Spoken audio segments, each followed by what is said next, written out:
बिस्मिल्लाहिर्रहमानिर्रहीम। खूब पीज़ा खूब जो रखा जवार जब लग टांडा ना खिले तब लग खूब पुकार। तो जी माशाल्लाह अज इतने मुख खाली घट एक किताब खूब पाकिस्तान खूब और लिखारी तुहाडे सामने मौजूद है।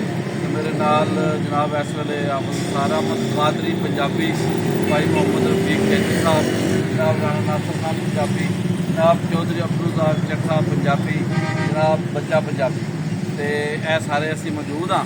तो इस वेले तुम देख सकते हो कैमरामैन जनाबे वाला असद अली पंजाबी भी मौजूद ने।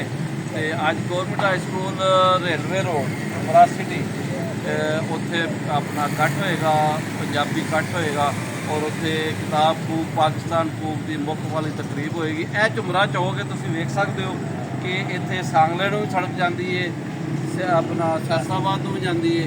ये नाल एक सड़क जी कुर्रे वाला जाती है, एक चनोड़ जाती है, एक सांगले जाती है, यानी कि झुमरे और जे चक्कर साहब नाल हो फिर समझो हर पासों खरीद है। अमर रावी चैन लिखता तो मतलब फिर तुहानूं फिक्र की जरूरत को नहीं।